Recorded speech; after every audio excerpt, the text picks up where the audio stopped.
এক জীবনে গাড়ি, বাড়ি, নামযশ, খ্যাতি সবকিছুই পেয়েছিলেন।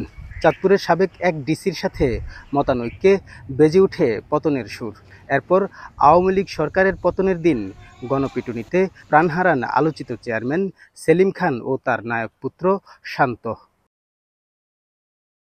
চাঁদপুর সদর উপজেলার লক্ষ্মীপুর গ্রামে অবস্থিত সেলিম খানের ৩টি বাড়িই এখন জনশূন্য।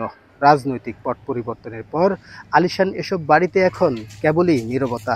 মানুষ নাই, কোনো কিছু নেই, সব খুলে লেগে গেছে। যে দেখেন না, এই তার তো যা আছে সব খুলে লেগে গেছে। বাড়িটা আমরা দেখতে এসেছি, এখানে সুন্দর। এলাকাবাসী বলছেন, সেলিম খান যেদিন মারা যান ওই দিনই অন্য ছেলেকে নিয়ে তার স্ত্রী চলে যান ঢাকায়। বাড়িগুলিতে দিনের বেলা জনশূন্য থাকলেও রাতে চলে মাদকসেবীদের আড্ডা। মানুষ আড্ডা দেয়, যুবক পোলাবেন আড্ডা দেয়, নেশা করে, এই জুয়া খেলে, টাস খেলে, এগুলা পরিত্যক্ত হয়ে গেছে। সারা বাড়ির মতন যেমন পরে হয়েছে, যে মন যে ইয়া করে, এই ফুলানে বাবাটা ভাগায়, বিভিন্ন আইটেমের চলাফেরা করে। কেউ আসে এগুলো করে, অথবা কেউ নেশাবানি করে আবার আবার চলে যায়। অন্তত ৩৪ কোটি টাকা জ্ঞাত আয় বহির্ভূত সম্পত্তি অর্জন করায় ২০২৩ সালে সেলিম খানের বিরুদ্ধে মামলা করে দুদক। সে মামলায় জেলও খাটেন তিনি। ক্রোক করা হয় চাঁদপুর, নারায়ণগঞ্জ ও ঢাকায় থাকা তার স্থাবর অস্থাবর সম্পত্তি। রিসিভার হিসেবে নিয়োগ পান সংশ্লিষ্ট ৩ জেলা প্রশাসক।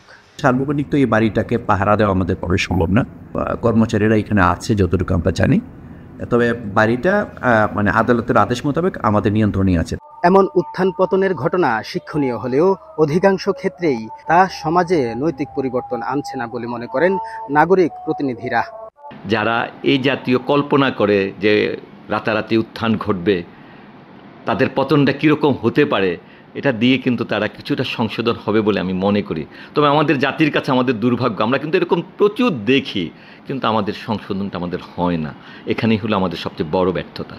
জীবদ্দশায় সেলিম খান ছিলেন প্রভাবশালী রাজনৈতিক ব্যবসায়ী, প্রযোজক ও অভিনেতা। কাদের পলাশ, স্টার নিউজ, চাঁদপুর।